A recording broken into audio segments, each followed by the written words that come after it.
What has violence ever accomplished? What has it ever created? No martyr's cause has ever been stilled by an assassin's bullet. No wrongs have ever been righted by riots and civil disorders. A sniper is only a coward, not a hero, and an uncontrolled or uncontrollable mob is only the voice of madness, not the voice of the people. You are on the path of politicians. Well, I've got a long time to think about it, Joe. You have a family of political know-how, but have you committed yourself to a political future? I don't think so. I think I'll probably do some form of public service. I think everybody in my family really feels that a lot of my father's goals and ideals are worth pursuing. But I wouldn't necessarily restrict myself to politics. We can't all go into politics. Everybody ultimately lives in a neighborhood, in a community, or in an ecosystem that, at this point in history, is probably deteriorating. And on a street-by-street, house-by-house, mountain-by-mountain, river-by-river basis, we have to start taking control of our own lives and saying, we are not going to let this happen. For some people, the ultimate goal in life has been becoming the President of the United States. Would you like to be the President of the United States? I really don't believe I would, Rona, but I would like to see somebody as the President who could do the job, and there are very capable people in this country. Most people who are capable are not running for office. Most men are frightened of politics today. It is a shame, isn't it? Yes. It is a shame. The most capable people are not necessarily running for political office, and that is a very sad commentary on the country. They had major corporations and they had this and that, but they are not running for political office.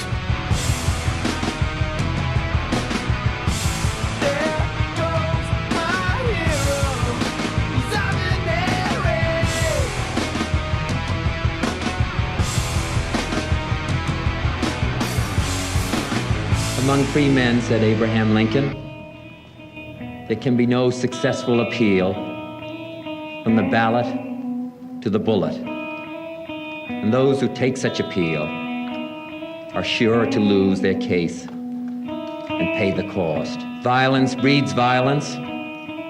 Repression breeds retaliation. And only a cleansing of our whole society can remove this sickness from our souls.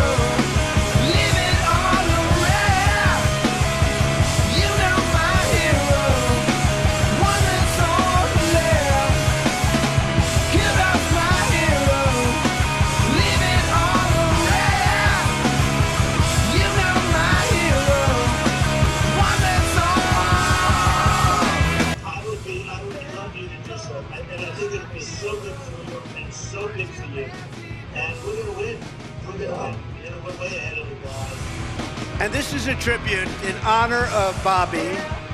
I am announcing tonight that upon my election, I will establish a new independent presidential commission on assassination attempts.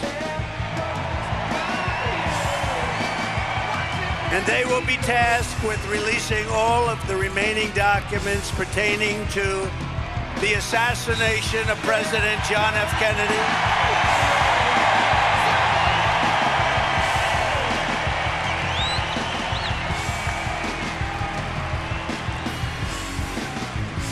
And they will also conduct a rigorous review of the attack last month.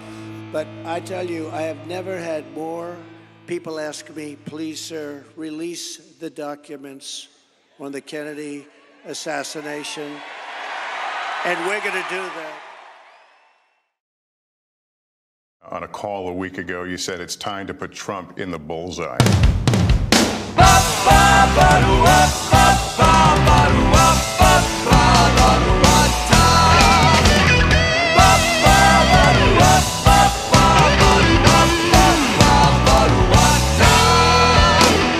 Some things were perfectly clear, seen with the vision of youth. No doubts and nothing to fear. I claim the corner on truth. These days it's harder to say I know what I'm fighting for. My faith is falling away.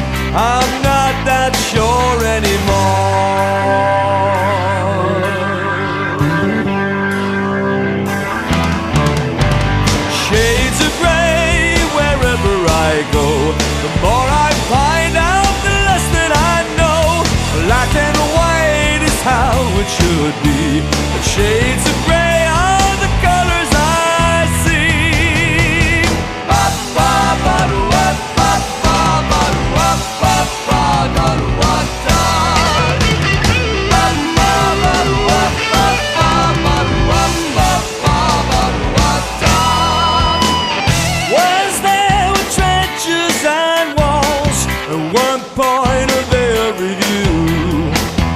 Fight till the other man falls. Kill him before he kills you. These days the edges are blurred. I'm old and tired of war. I hear the other man's words. I'm not that sure anymore.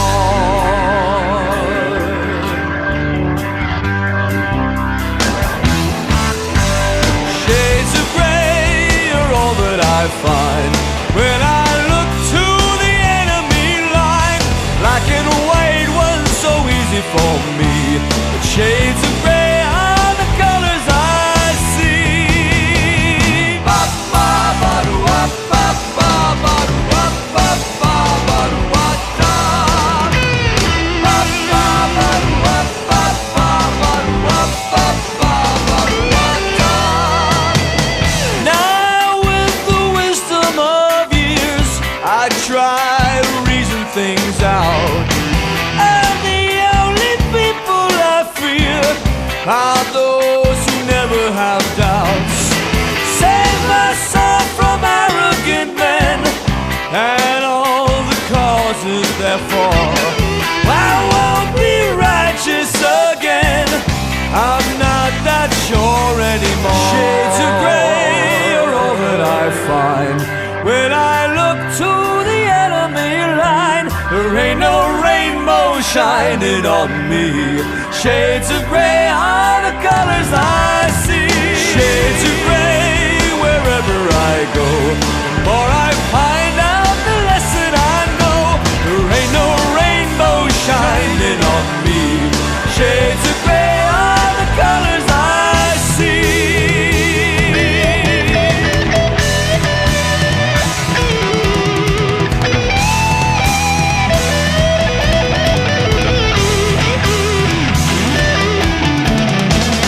Ba ba ba do ba ba ba ba do ba ba ba ba do ba da. Ba ba ba do ba ba ba ba do ba ba ba ba do ba da.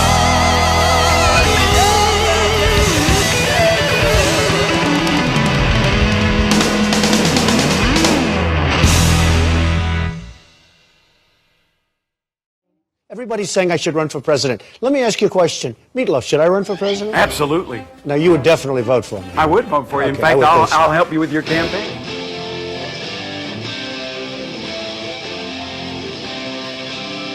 Wasted! You! Wasted! You!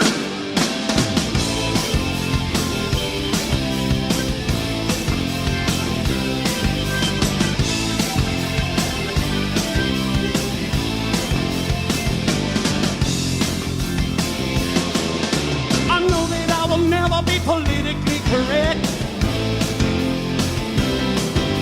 and I don't give a damn about my lack of etiquette. As far as I'm concerned, the world could still be flat. And if the feeling is gone, then it's time to take it back. If the feeling is gone, then it's time to take it back. Oh, now who am I and why am I here? Forget the question, someone give me another beer. Well, what's the meaning of life? What's the meaning of it all? Oh, you gotta learn to dance before you learn to crawl. You gotta learn to dance before you learn to crawl. So sign up all you raw recruits. Oh, all the stupid suits. You got your weapons cocked, your targets in your sights.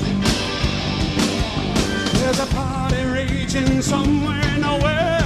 You gotta serve your country, gotta service your girl. You're all enlisted in the armies of the night.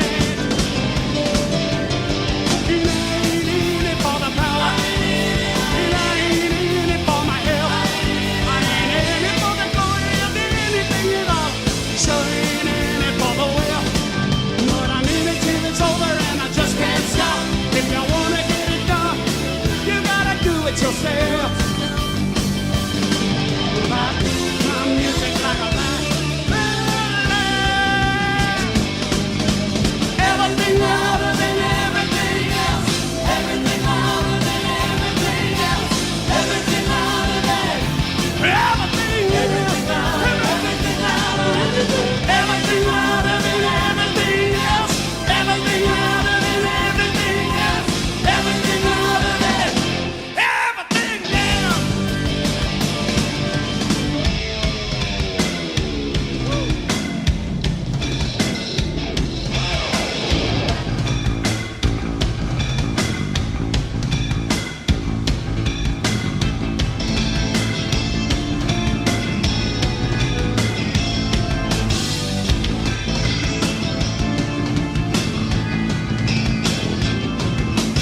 Follow me and it's a mile long. Say that they got all of the proof. But I'm just another case of arrested development. Just another wasted youth. They say that I'm in need of some radical discipline. They say I gotta face the truth. Oh, I'm just another case of arrested development. Just another wasted youth. They say I'm wild and I'm reckless. I should be acting my age. I'm an impressionable child in a tumultuous world. And they say I'm at a difficult stage. But it's in the mid and the contrary of all the crap they're gonna put on your page. That a wasted youth is better by far than a wise and productive old age. Wasted youth is better by far than a wise and productive old age.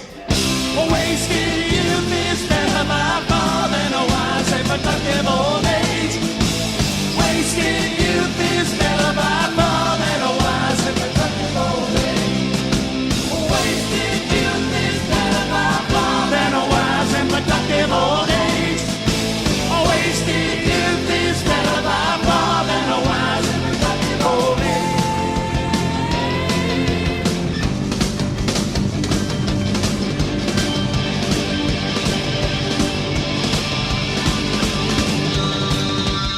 Of history, and there's something you should know. The thing in our mind must occur in every know. Don't worry about the future's in the future, it's a past. They say the feeling's gone and it's time to take it back. If the feeling's gone and it's time to take it back. Party raging, hunger in the world. You gotta serve your country, gotta service your girl. You're all enlisted in the armies of the night. I ain't in it for the power. I ain't in it for my health. I ain't in it for the glory of anything at all. And I ain't in it for the will. But I'm in it till it's over and I just can't stop. If you wanna get it done, you gotta do it yourself. Music like a light.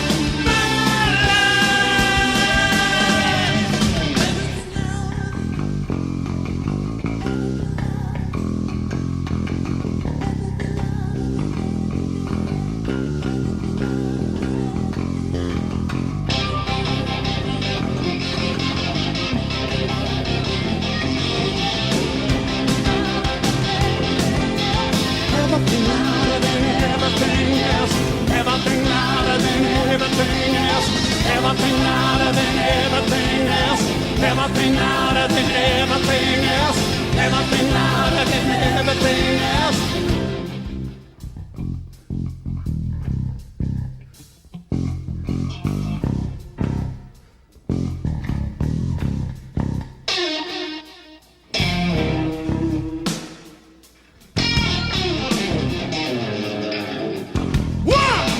everything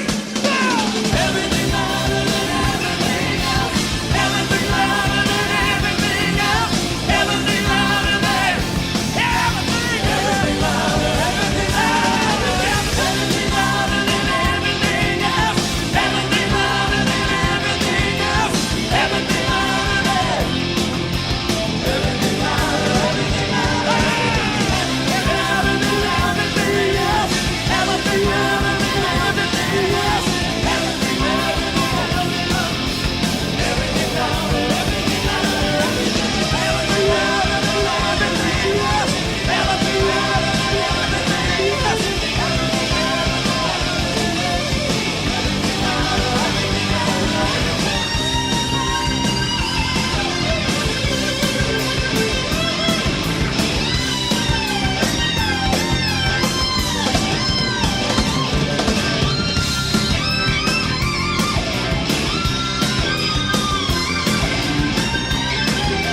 How did it feel when he took the lyrics to Rocket Man and he used it as a nickname for Kim Jong-un, and then he gave Kim Jong-un...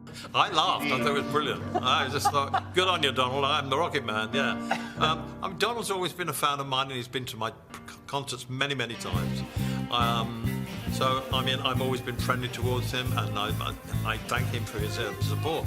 Yeah, when he did that, I just thought it was hilarious. It made me laugh.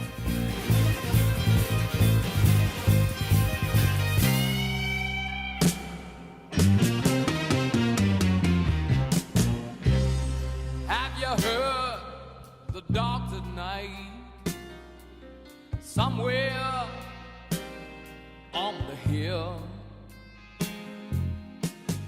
chasing some poor criminal, and I guess they're out to kill. Oh, there must be shackles nice and on his handsome and thin. Beautiful. Perfect. and mother in his eyes, stumbling through Thank you very the much. devil's door, with the hound packed in for a cry. Have mercy on the criminal who has run from the law.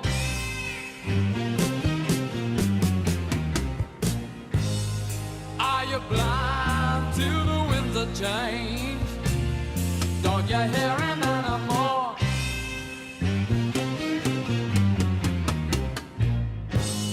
Praying, Lord, you gotta help me.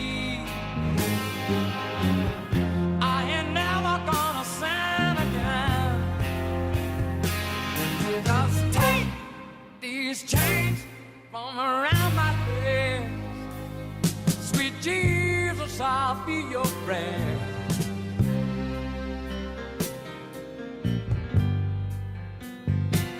Now have you ever seen the white teeth gleam while you lie on a cold damn ground? You're taking in the face of a rifle butt while the wardens hold you down.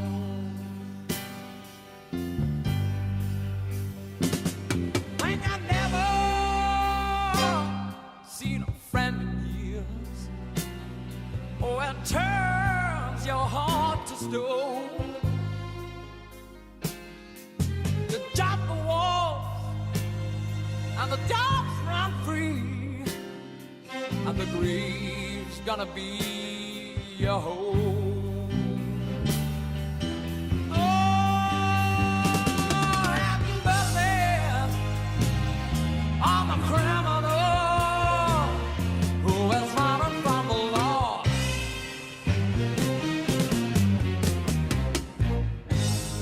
Are you blind to the winds of change? Don't you hear him anymore?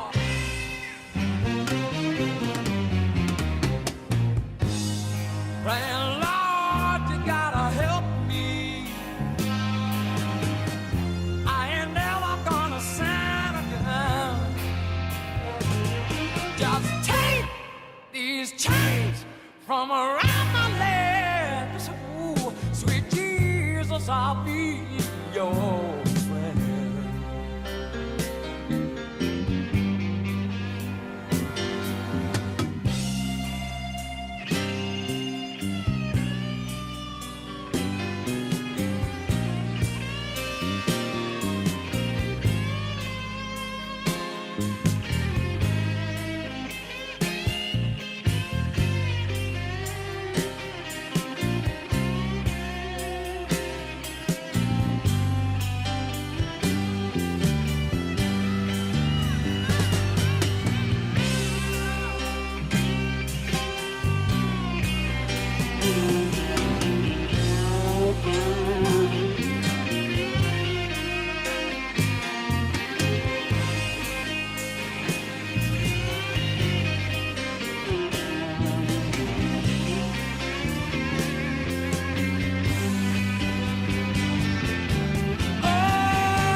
him anymore.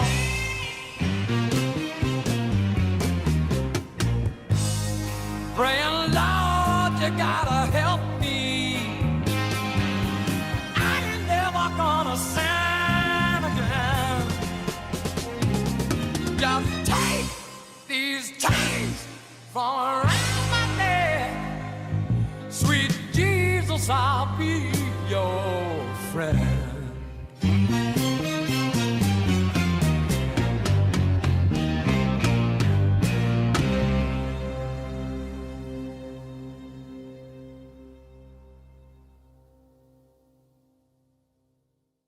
I watched the debates last night. I mean, tell me, are these people stiffs or what? Give me a break.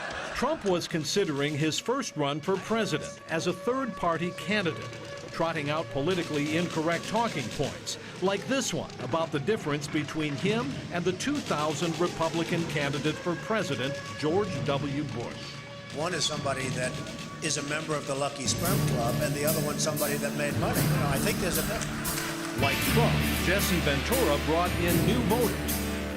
The Eastern world, it is exploding, violence flaring, bullets loading. You're old enough to kill, but not for voting. You don't believe in war, but what's that gun you're toting?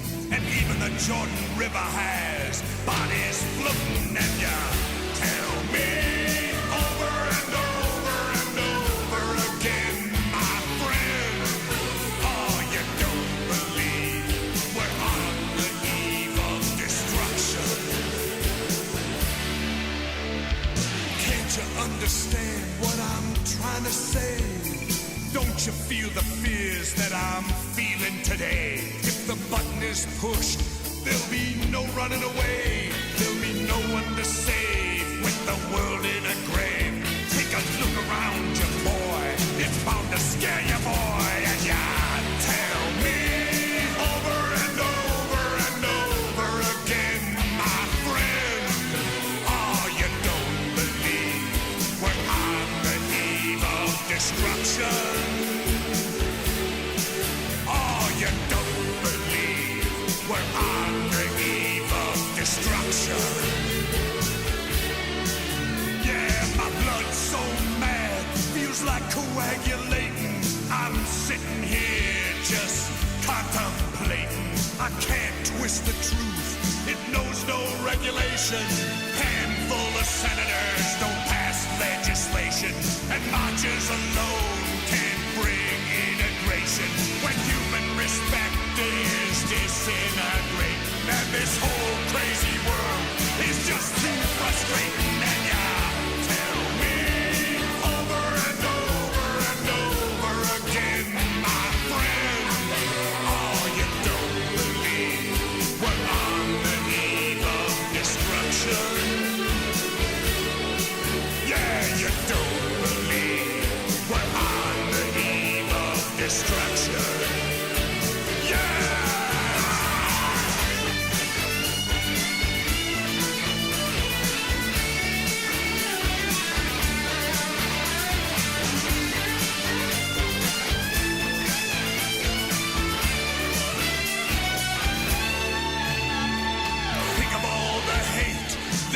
In Red China, then take a look around to Selma, Alabama. You may leave here for 4 days in space, but when you return, it's the same old place.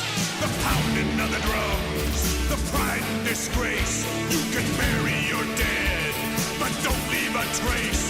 Hate your next door neighbor, but don't forget to say grace as you tell me over and over and over and over again, my friend. You don't believe we're on the eve of destruction. No, no, no, you don't believe we're on the eve of destruction. Ah, you don't believe we're on the eve of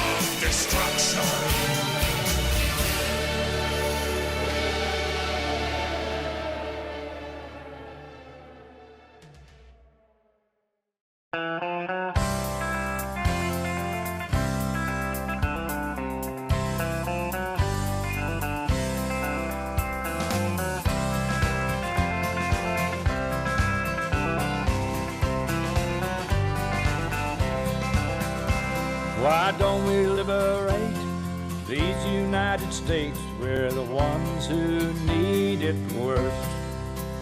Let the rest of the world help us for change, and let's rebuild America first. Our highways and bridges are falling apart. Who's blessed and who has been cursed?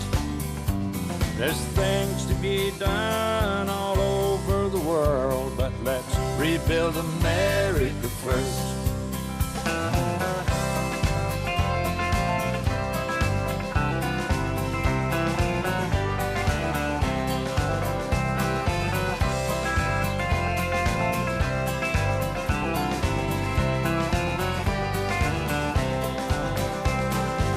Who's on the hill and who's watching the valley?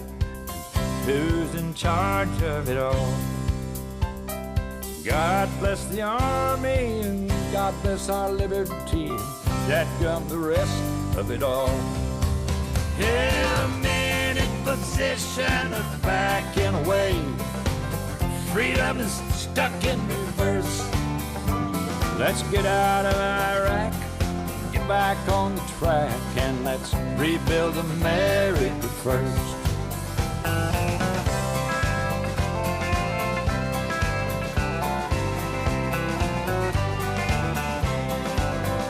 Once more.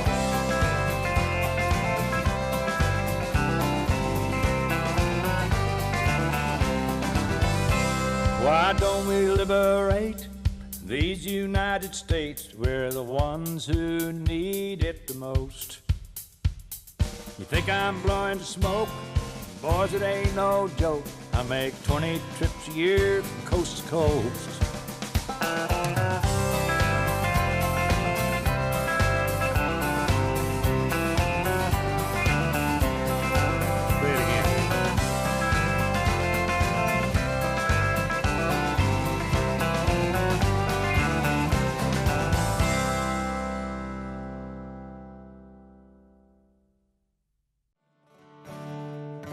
American girls, American guys will always stand up and salute and always recognize when we see old glory flying. There's a lot of men dead, so we can sleep in peace at night when we lay down our head. My daddy served in the army. We lost his right eye and he flew our flag out in our yard. Till the day that he died, he wanted my mother, my brother, my sister and me to grow up and live forever in the land of the free. This nation and love is falling under attack. A mighty sucker punch came flying in from somewhere in the back. As soon as we could see clearly through our big black eye, man, we lit up your world like a 4th of July. Hell, Sam, put your name on top of his list. Statue of Liberty started singing her miss. People will fly, it's gonna be hell. Singing them all freedom, start ringing that bell. It'll feel like the whole wide world raining down on you. Brought to you courtesy of the red, white, and blue. They're here tonight, right out there.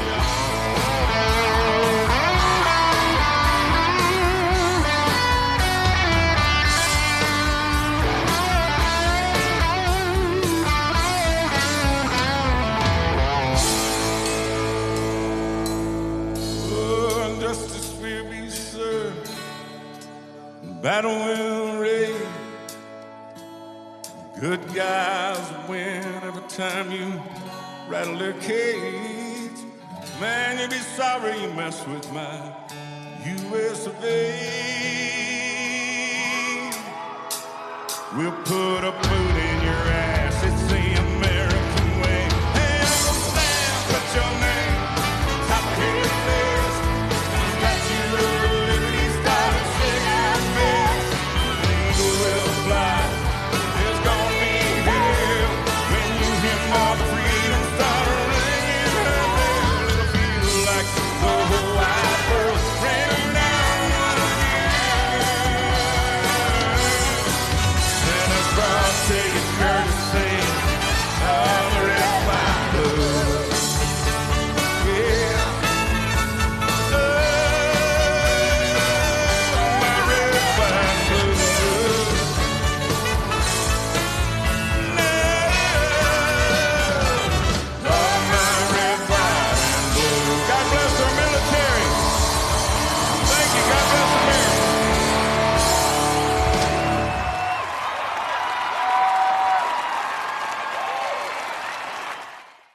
we're learning that multiple shots were fired at Trump National Golf Course. The Trump-Vance campaign saying that, quote, President Trump is safe. I hear people talking bad about the way they have to live here in this country. Harping on the wars we fight, griping about the way things ought to be. I don't mind them switching sides and standing up for things they believe in. When they're running down our country, man, they're walking on the fighting side of me. They're walking on the fighting side of me. Running down a way of life our fighting men have fought and died to keep. If you don't love it, leave it. Let this song that I'm singing be a warning. When you're running down our country horse, you walking on the fighting side of me.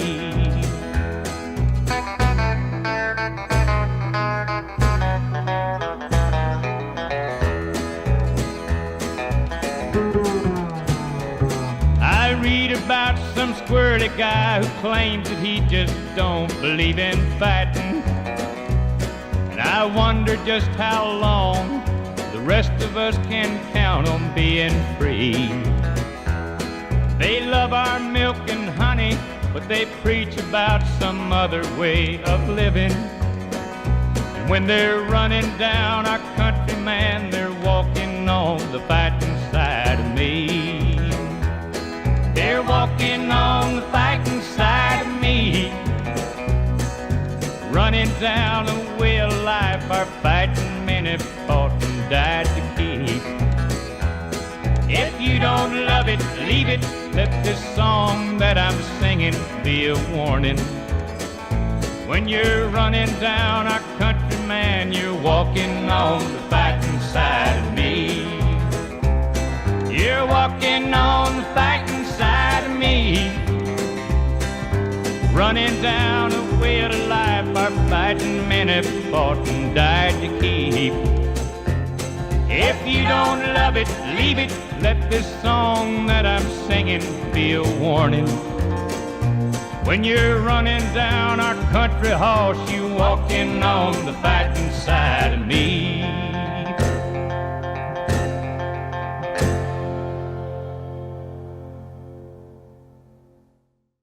At the beginning of the show, I said you either love him or you hate him. Now, do you find that that's true, or does everybody love you, or does everybody hate you? No, most people love me, and a few really have great distaste for me.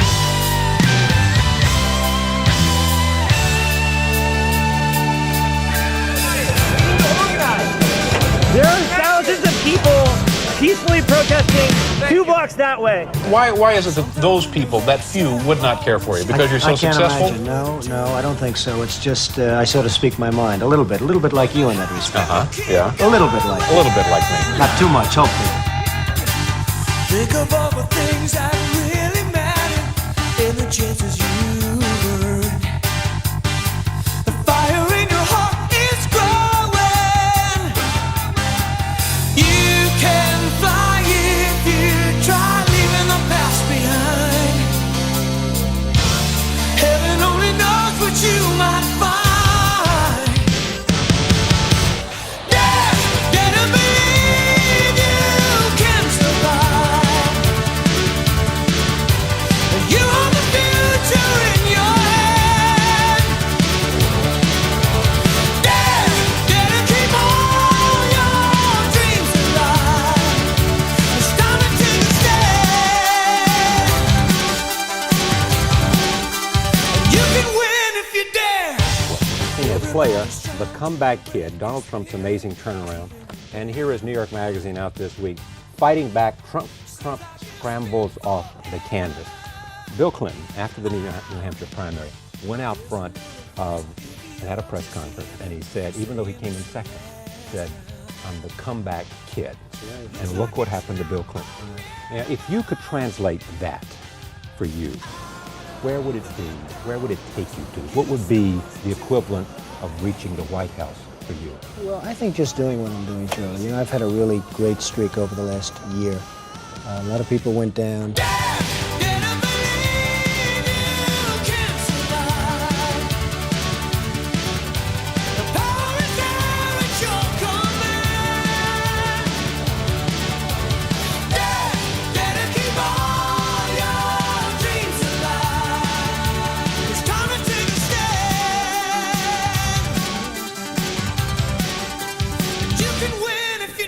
The economy is in a horrible condition, just a deplorable condition. The politicians destroyed the economy in 1986 when they passed a tax law that just destroyed the real estate industry, which in turn destroyed the banks and the savings banks and savings and loans. Well, but are you back to par? You're not even back to par, though. You're at least above. I think, again, I tell you this, and I make this prediction, I think in 6 months I'll be stronger than I was 3 or 4 years ago, whatever my... That's a birdie.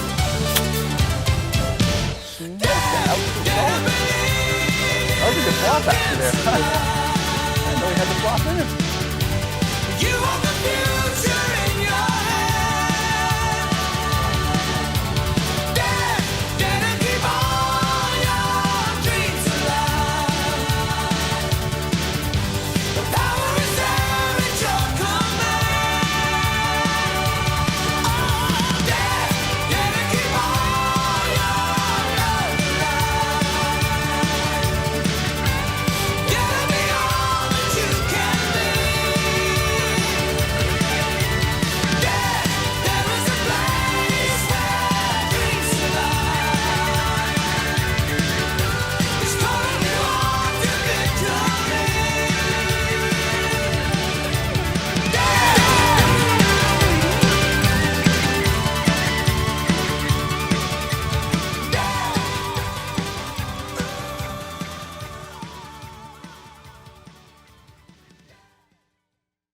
The spirit of competition, that's what makes America great. Competition compels us to reach higher than we think we can. That's what I like about our new game show, Trump Card. It's an exciting blend of strategy and speed. The competition is fast and furious, but it's also intelligent and entertaining. The player that wins has to have more than just knowledge. They have to have the will to win. That's what it's all about.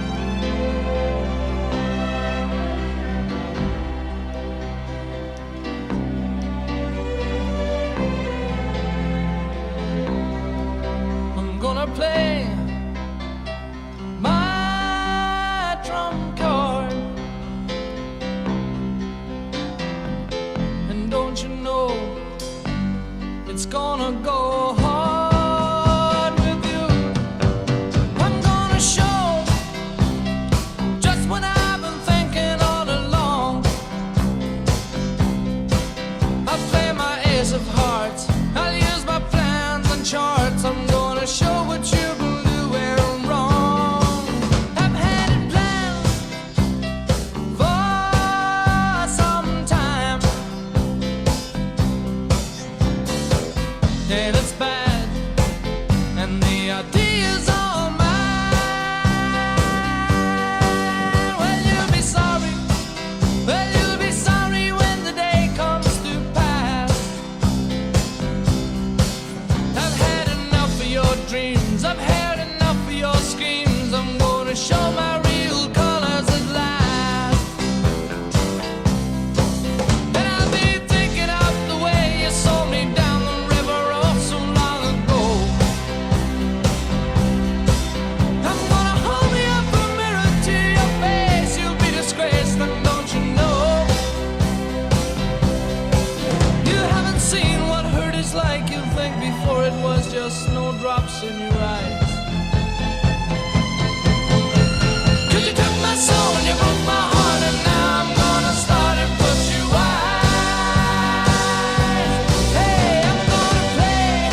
teardrops in your eyes. 'Cause you took my soul and you broke my heart, and now I'm gonna start and put you out. Hey, I'm gonna play my drum card. Yes, I am. And don't you know, it's gonna go hard with you. Well, you'll be sorry. Well, you'll be sorry when the day comes to pass. I've had enough of your dreams. I've had enough of your schemes. I'm gonna show my real colors at last. Ooh,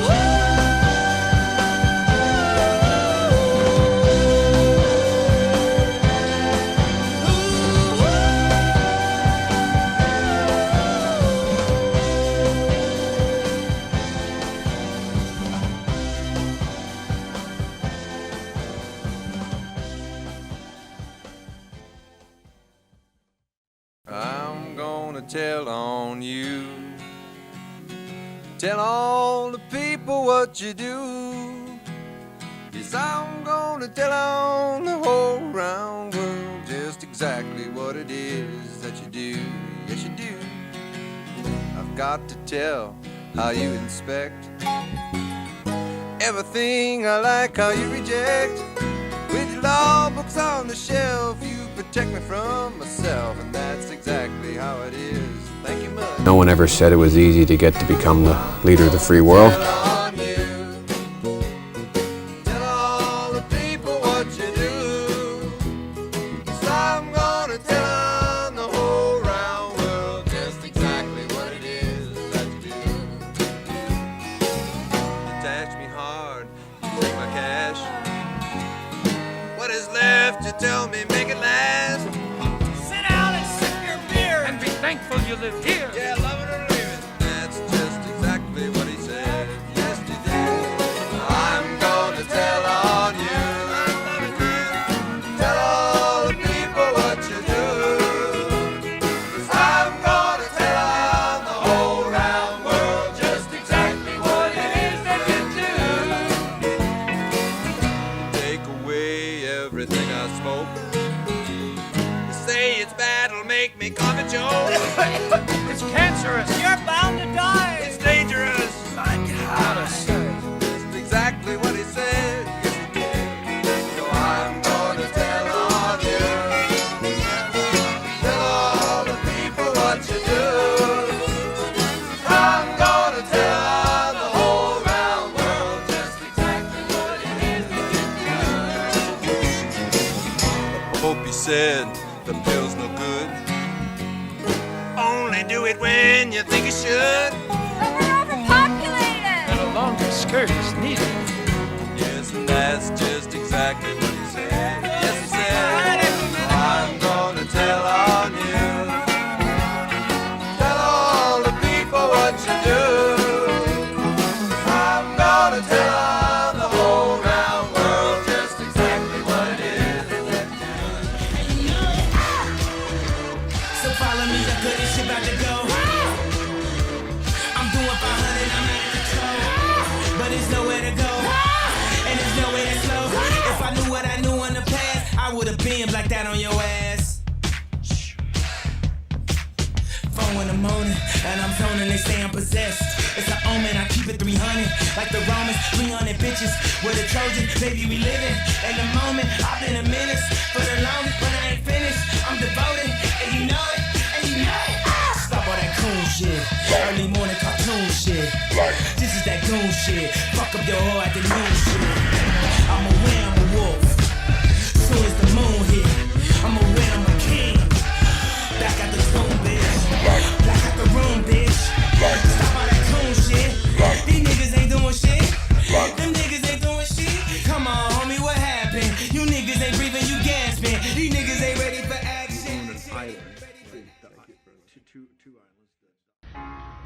In the councils of government, we must guard against the acquisition of unwarranted influence, whether sought or unsought, by the military-industrial complex.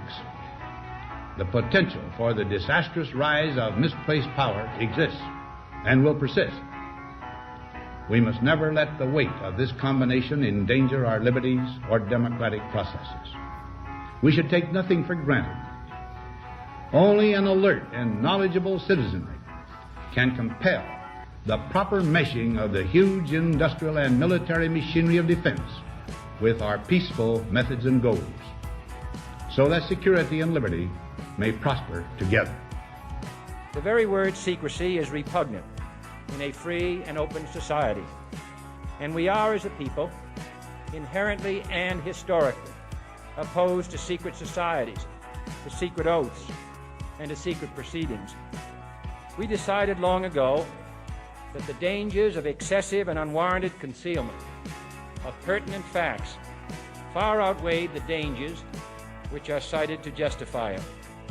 Even today, there is little value in opposing the threat of a closed society by imitating its arbitrary restrictions.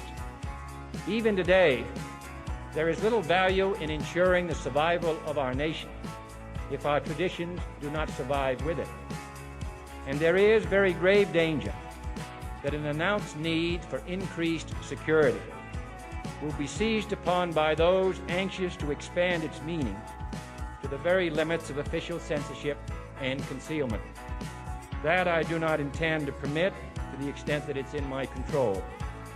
And no official of my administration, whether his rank is high or low, civilian or military, should interpret my words here tonight as an excuse to censor the news, to stifle dissent, to cover up our mistakes, or to withhold from the press and the public the facts they deserve to know. For we are opposed around the world by a monolithic and ruthless conspiracy that relies primarily on covert means for expanding its sphere of influence, on infiltration instead of invasion, on subversion instead of elections, on intimidation instead of free choice, on guerrillas by night instead of armies by day.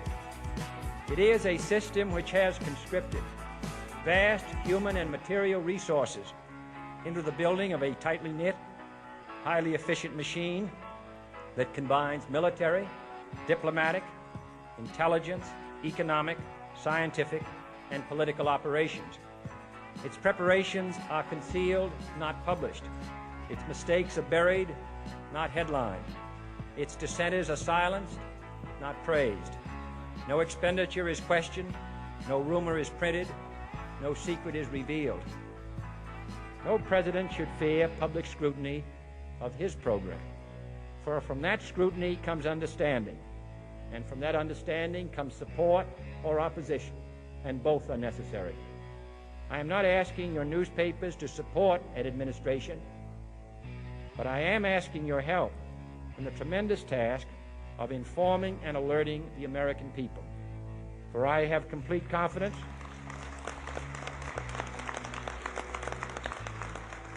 in the response and dedication of our citizens whenever they are fully informed. I not only could not stifle controversy among your readers, I welcome it. This administration intends to be candid about its errors. For as a wise man once said, an error doesn't become a mistake until you refuse to correct it. We intend to accept full responsibility for our errors, and we expect you to point them out when we miss them. Without debate, without criticism, no administration and no country can succeed, and no republic can survive. That is why the Athenian lawmaker Solon decreed it a crime for any citizen to shrink from controversy. And that is why our press was protected by the First Amendment, the only business in America specifically protected by the Constitution, not primarily to amuse and entertain, not to emphasize the trivial and the sentimental, not to simply give the public what it wants, but to inform, to arouse, to reflect, to state our dangers and our opportunities. My favorite poem, my favorite poet was Aeschylus. He once wrote, "Even in our sleep, pain which cannot forget falls drop by drop on the heart, until in our own despair, against our will, comes wisdom through the awful grace of God. I attended my first Democratic convention at the age of 6 in 1960. And back then, the Democrats were the champions of the Constitution, of civil rights. The Democrats stood against authoritarianism, against censorship, against colonialism, imperialism, and unjust wars. We were the party of labor, of the working class. The Democrats were the party of government transparency and the champion of the environment. Our party was the bulwark against big money interests and corporate power. True to its name, it was the party of democracy. As you know, I left that party in October because it had departed so dramatically from the core values that I grew up with. It had become the party of war, censorship, corruption, big pharma, big tech, big ag, and big money. When it abandoned democracy by canceling the primary to conceal the cognitive decline of the sitting president, I left the party to run as an independent. The mainstream of American politics and journalism derided my decision. Conventional wisdom said that it would be impossible even to get on the ballot as an independent because each state poses an insurmountable tangle of arbitrary rules for collecting signatures. I would need over 1 million signatures, something no presidential candidate in history had ever achieved. And then I'd need a team of attorneys and millions of dollars to handle all the legal challenges from the DNC. The naysayers told us that we were climbing a glass version of Mount Impossible. So the first thing I want to tell you is that we proved them wrong. We did it because beneath the radar of mainstream media organs, we inspired a massive independent political movement. More than 100,000 volunteers sprang into action, hopeful that they could reverse our nation's decline. After the Secret Service discovered cocaine in the West Wing of the White House, Press Secretary Karine Jean-Pierre said President Biden expected a thorough investigation. The president thinks it's very important to get to the bottom of this. But after just 10 days, the Secret Service closed its investigation, unable to identify whose cocaine it was and how it got inside the White House. I started taking drugs soon after my dad's death. I started when I was 15 years old. I didn't like being an addict. I wanted to stop. And that's when I picked up this book called Synchronicity by Carl Jung. Jung was a disciple of Freud's, and they were kind of the co-fathers of modern psychiatry. Jung says people who believe in God get better faster, and that the recovery is more durable than people who do not. And so I just said there's God up there watching me 24 hours a day, and that life is just a series of tests. And every day is broken to about 40 different decisions, and I invested each one of those decisions with a moral dimension. For example, when the alarm goes off in the morning, do I stay in bed with my indolent thoughts, or do I jump right out of bed and get the day going? Do I hang up the towels after I get out of my shower? Or do I say, that's somebody else's job, I'm too busy for that, I'm too important for that? But 6 weeks after I got sober, my life began to get big quickly. We want to welcome you to the White House, particularly because this belongs to all of you and because it's so intimately connected with the best in American history. I was about the third or fourth person in, and he started here, and I sort of muscled my way up. And So to be clear, you're not concerned about anything that could come out about you and Jeffrey Epstein? My plane rides with Jeffrey Epstein, I took 2 plane rides with him. Once in 1993, when I went down to visit my mother in Palm Beach. Remember, nobody knew about anything about Jeffrey Epstein's nefarious activities until 2006. He was a public figure and a big philanthropist. My wife knew his girlfriend, Glenn Maxwell, and they offered us a ride when we were going down to see my mother. I was with 2 children and my wife out on the plane at that time. I knew nothing about Jeffrey Epstein. And then I think 1 or 2 years later, we took my kids fossil hunting on the Pine Ridge Reservation in South Dakota. And those are, that was the extent of anything that I had to do with Jeffrey Epstein's airplane. Of course, I ran across Jeffrey Epstein at parties, at fundraisers, the Robin Hood fundraiser in New York. But other than that, I had no relationship with him. Well, I knew him like everybody in Palm Beach knew him. I mean, people in Palm Beach knew him. He was a fixture in Palm Beach. I had a falling out with him a long time ago. I don't think I've spoken to him for 15 years. I wasn't a fan. I was not, a long time ago. I'd say maybe 15 years. I was not a fan of his. That I can tell you. I was not a fan of his. He's now a free man after 6 months were shaved off of his sentence. Why? He's helping the government. Today, I'm here to tell you that I will not allow your efforts to go to waste.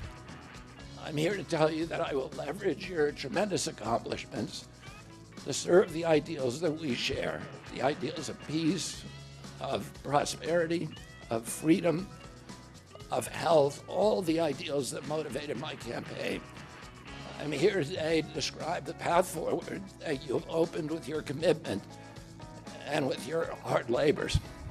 A few hours after the assassination attempt at Butler, I got a call from a safe food advocate named Kelly Means, who's been fighting for many years to try to end the corruption at CDC and FDA and USDA. And these institutions, these regulatory agencies, are actually run by the big food processing companies, the big ag and the chemical companies that they're supposed to regulate. And he said to me that he'd been advising me for many years and on my campaign. And he told me that night that he was also advising President Trump. And he asked if I would talk to President Trump. And I said, of course. And about a few minutes later, I got a call from the president. And we talked. We had a very good talk. And then he invited me to come see him the next day. And I went to Minneapolis and saw him. We met again a couple of weeks later in Florida. And we talked not about the things that separate us because we don't agree on everything, but on the values and the issues that bind us together.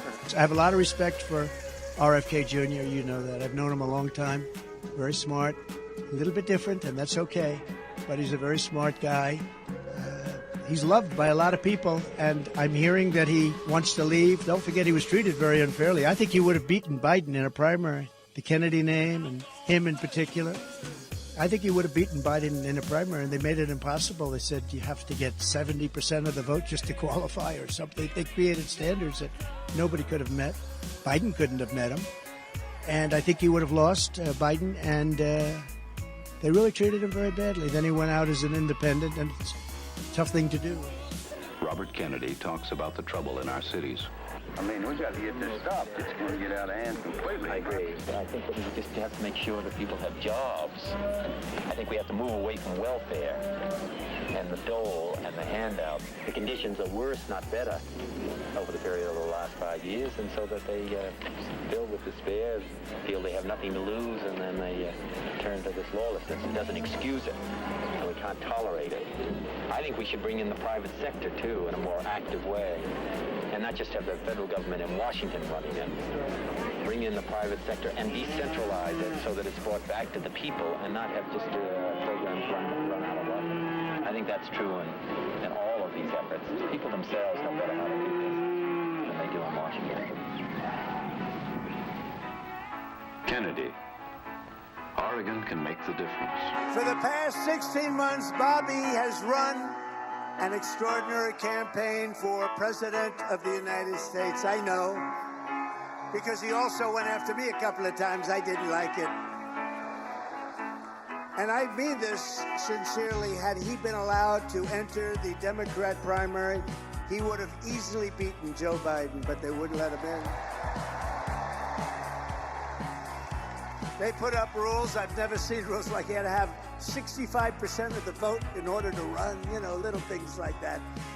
His candidacy has inspired millions and millions of Americans, raised critical issues that have been too long ignored in this country, and brought together people from across the political spectrum in a positive campaign grounded in the American values of his father, Robert Kennedy, a great man, and his uncle, President John F. Kennedy.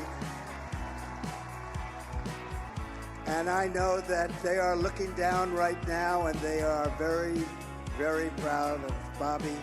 I'm proud of Bobby. You want to know the truth?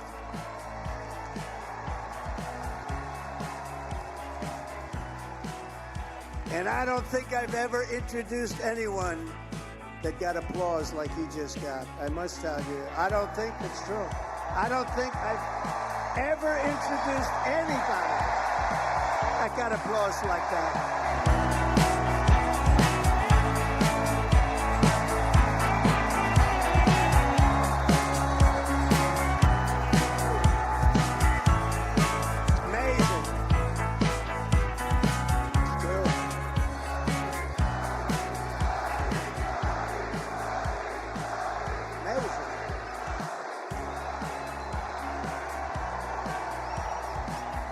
Soon after I was, can't even believe I have to say this, nearly assassinated in Pennsylvania last month, Bobby called me to express his best wishes. He knows firsthand the risks incurred by leaders who stand up to the corrupt political establishment. When you stand up, you bring on some trouble for yourself, but you have to do what's right. You have to do what's right for the country. I will tell you, we are both in this to do what's right for the country. That's one thing I can tell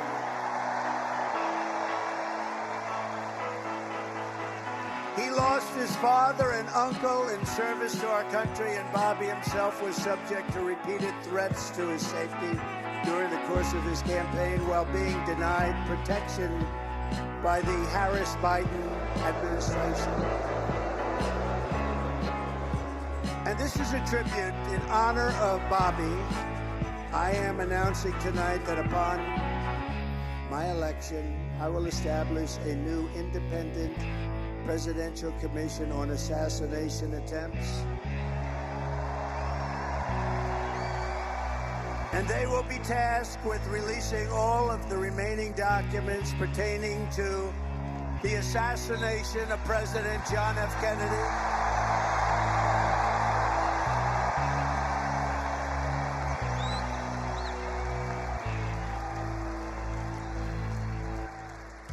And they will also conduct a rigorous review of the attack last month. But I tell you, I have never had more people ask me, please, release the documents on the Kennedy assassination. And we're going to do that. And I also want to salute Bobby's decades of work as an advocate for the health of our families and our children. Nobody's done more. Millions and millions of Americans who want clean air, clean water, and a healthy nation have concerns about toxins in our environment and pesticides in our food. That's why today I'm repeating my pledge to establish a panel of top experts working with Bobby to investigate what is causing the decades-long increase in chronic health problems and childhood diseases, including autoimmune disorders, autism, obesity, infertility, and many more. We want every child in America to grow up and to live a long and healthy life. For 19 years, I prayed every morning that God would put me in a position to end this calamity. This is a spiritual journey for me. I reached my decision through deep prayer, and I asked myself, what choices must I make to maximize my chances to save America's children and restore national health? I felt that if I refused this opportunity, I would not be able to look myself in the mirror knowing that I could have saved lives of countless children. President Trump has told me that he wants this to be his legacy. Most unifying theme for all Americans is that we all love our children. Ultimately, the only thing that will save our country and our children is if we choose to love our kids more than we hate each other. I probably took a bullet to the head because of the things that they say about me. They talk about democracy. I'm a threat to democracy. They're the threat to democracy. Perhaps, I don't know, I am going. I've made the commitment to go. I made the commitment about 3 weeks ago, and I will go, yes. You will go, even though you realize now in just stepping foot in that state, people are going to presume things. Well, they can presume whatever they want. I have no intention of running for president, but I'd like the point to get across that we have a great country, but it's not going to be great for long if we're going to continue to lose $200 billion a year. You're going to get into the early 90s, 1990, 1991, and the whole thing's going to blow, because this country cannot continue to support Japan and Saudi Arabia and Kuwait and many other countries that are much wealthier than we are. We're not a wealthy country. You can't be a wealthy country when you're losing the kind of money that we're losing. We're a debtor country.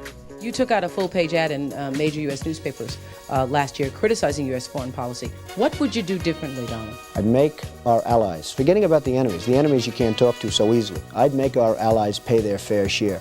We're a debtor nation. Something's going to happen over the next number of years with this country, because you can't keep going on losing $200 billion, and yet we let Japan come in and dump everything right into our markets and everything. It's not free trade. If you ever go to Japan right now and try to sell something, forget about it, Elton. Just forget about it. It's almost impossible. They don't have laws against it. They just make it impossible. They come over here, they sell their cars, their VCRs, they knock the hell out of our companies. And hey, I have tremendous respect for the Japanese people. I mean, you can respect somebody that's beating the hell out of you, but they are beating the hell out of this country. Kuwait, they live like kings. The poorest person in Kuwait, they live like kings. And yet they're not paying. We make it possible for them to sell their oil. Why aren't they paying us 25% of what they're making? It's a joke. This sounds like political presidential talk to me, and I know people have talked to you about whether or not you want to run. Would you ever? Probably not, but I do get tired of seeing the country ripped off. Why would you not?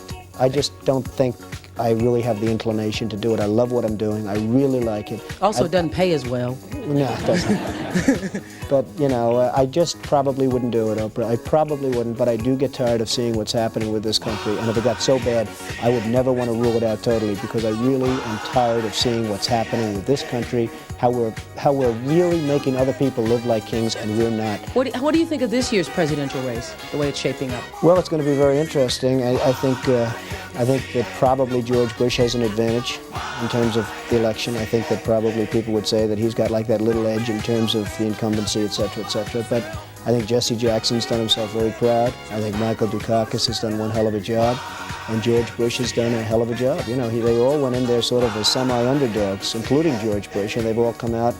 I think people that are around all three of those candidates can be very proud of the jobs they've done. You've said, though, that if you did run for president, you believe you'd win. Well, I don't know. I think I'd win. I tell you what, I wouldn't go in to lose. I've never gone in to lose in my life. And if I did decide to do it, I think I'd be inclined. I would say that I would have a hell of a chance of winning, because I think people, I don't know how your audience feels, but I think people are tired of seeing the United States ripped off. And I can't promise you everything, but I can tell you one thing. This country would make one hell of a lot of money from those people that for 25 years have taken advantage. It wouldn't be the way it's been, believe me. Did you know Donald Trump flew into New Hampshire on the Trump helicopter, landing in Portsmouth in 1987.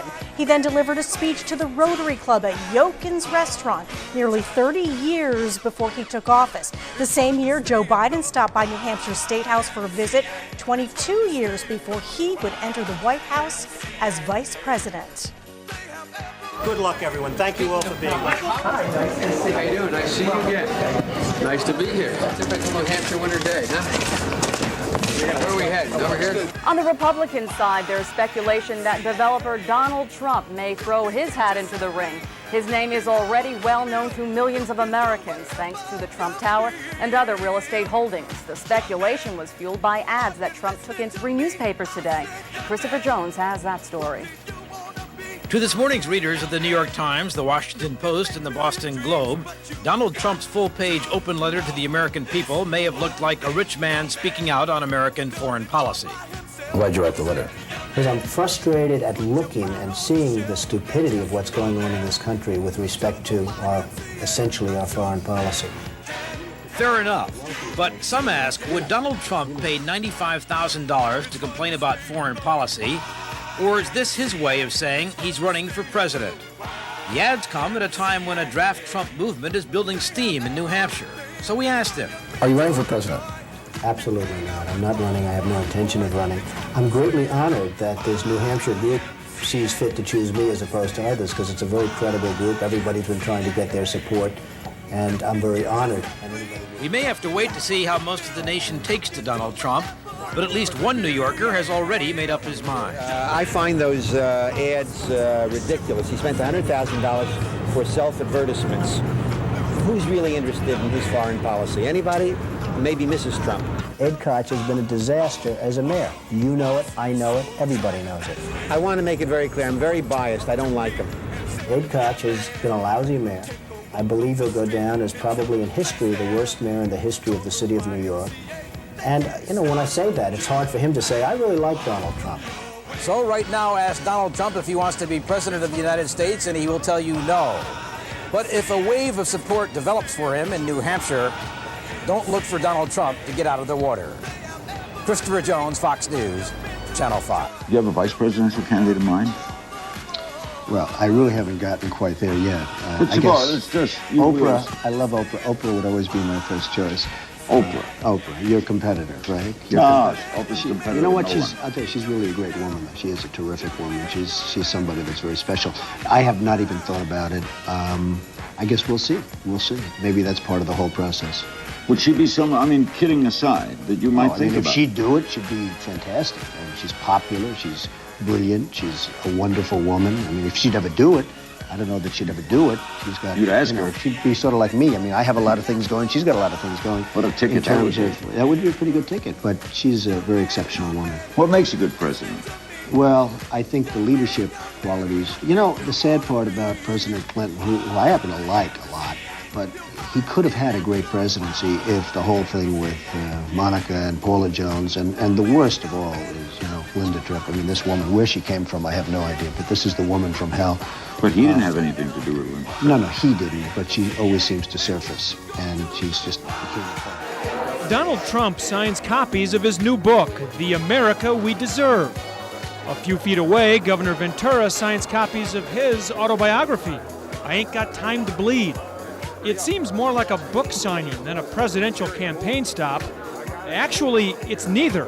It's a fundraiser for Ventura's campaign committee. He hasn't announced himself as a candidate for president yet, but I will say this, I certainly hope that he does. But still, presidential politics is the prime topic. Ventura saying he hopes Trump will run. Trump saying if Ventura would run, he'd win every debate. If you had this man up there with any one of those candidates, it is such a blowout that you have no idea. Trump spent about 8 hours in the Twin Cities, selling books, meeting with Reform Party members, and helping Ventura raise money. I've put forward a proposal to pay off the national debt by imposing a one-time 14.25% tax on the super wealthy. But during a speech to a Chamber of Commerce luncheon, Trump sounded like he's running for president, and people seem to like some of his ideas. If a businessman can run his business and make that kind of profit, he can do well for our country. He would definitely give us something different to look at. But Trump won't say if he is running, and Ventura won't say if he'll endorse him if he does. The chair of the Minnesota Reform Party thinks both will happen. I'm very much of the impression that Mr. Trump will be throwing his hat in the ring, running for our nomination. In his 2000 book, The America We Deserve, Trump wrote, I really am convinced we're in danger of the sort of terrorist attacks that will make the bombing of the 1993 Trade Center look like little kids playing with firecrackers. Trump also mentioned the mastermind of the attack, writing, quote, one day we're told that a shadowy figure with no fixed address named Osama bin Laden is public enemy number one, and U.S. jet fighters lay waste to his camp in Afghanistan. He escapes back under some rock, and a few news cycles later, it's on to a new enemy and a new crisis. Trump. Wait. Yeah. Okay, hold on a second. Is this really Trump before 9/11? Have you read this?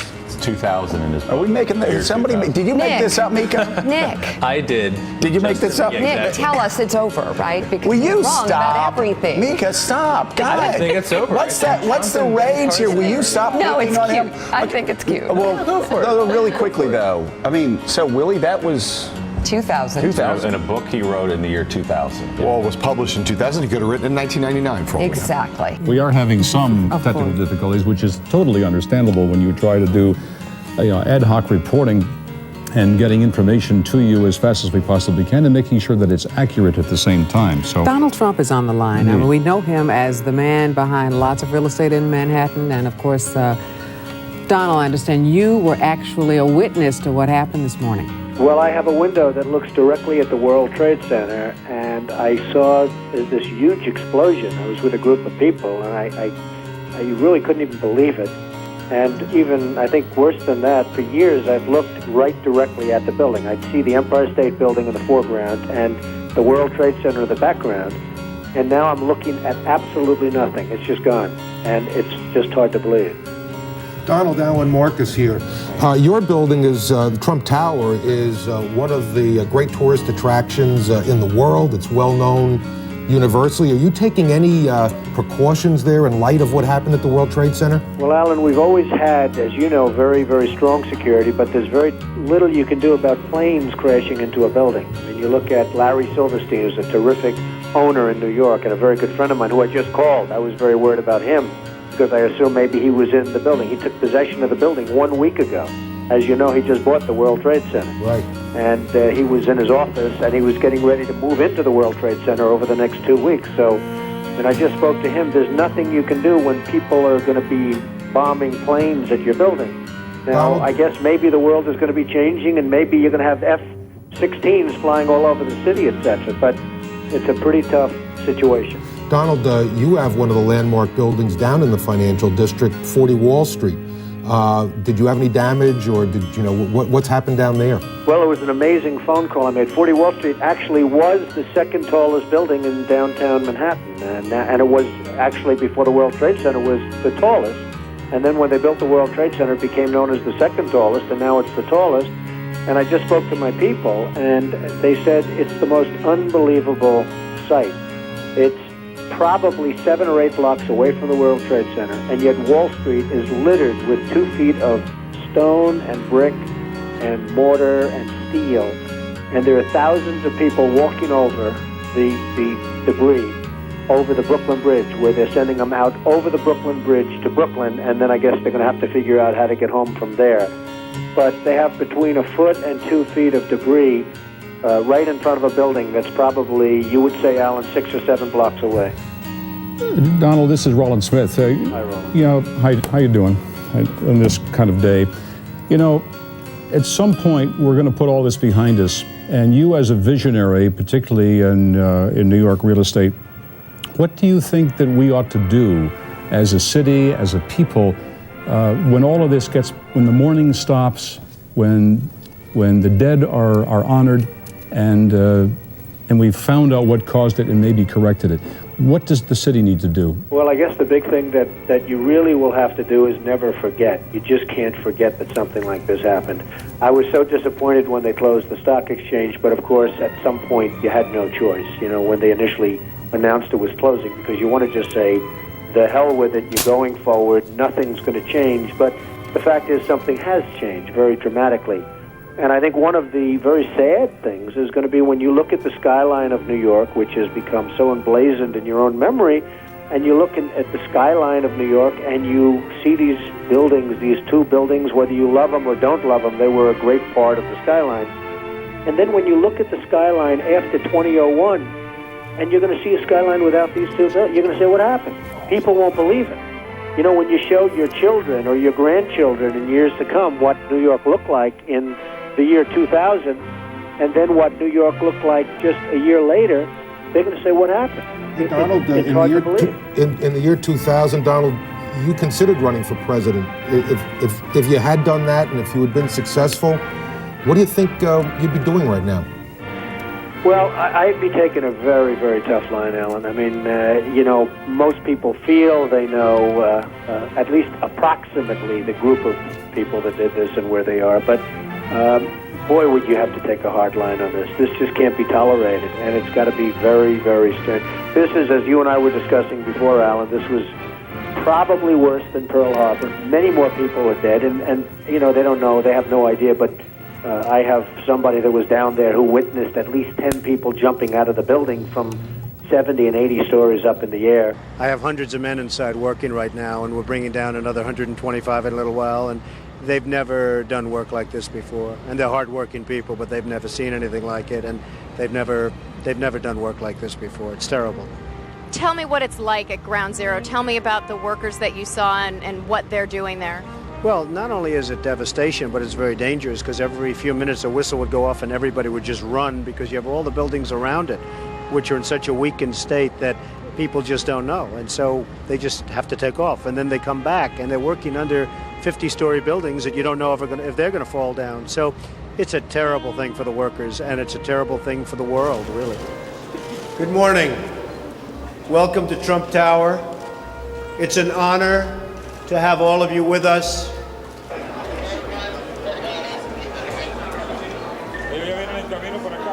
If we rebuild the World Trade Center in the form of a skeleton, Freedom Tower, the terrorists win.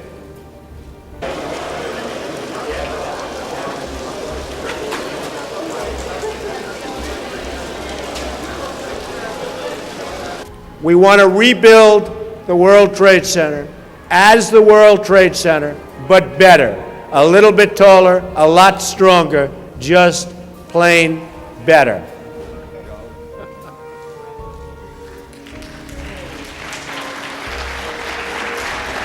Cool.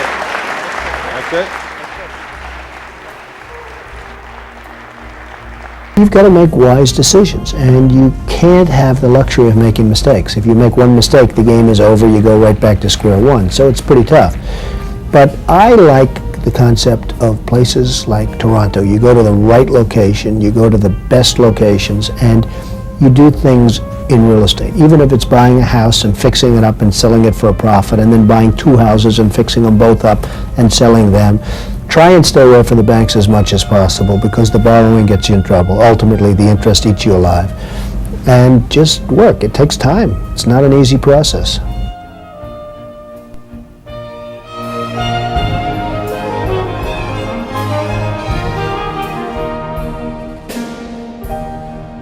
I will not be running for president as much as I'd like to. He flirted for months with the presidency. While I'm not at this time a candidate for the presidency, I will decide by June whether or not I will become one. With his skyscraper-high name recognition, Donald Trump quickly rose to the top of the polls for Republican candidates, and he said things the other politicians did not. I have a reputation for telling it like it is. I'm known for my candor. I've had a lot of great victories, and I may be willing to put that to work. But his questions about President Obama's citizenship got the most attention. I want him to show his birth certificate. I want him to show his birth certificate. There's something on that birth certificate that he doesn't like. Oh my God! Then Mr. Obama pulled out the ultimate Trump card. He produced his full birth certificate that showed his birthplace of Hawaii. And at the annual White House Correspondents' Dinner, Obama skewered Trump. We can finally get back to focusing on the issues that matter. Like, did we fake the moon landing?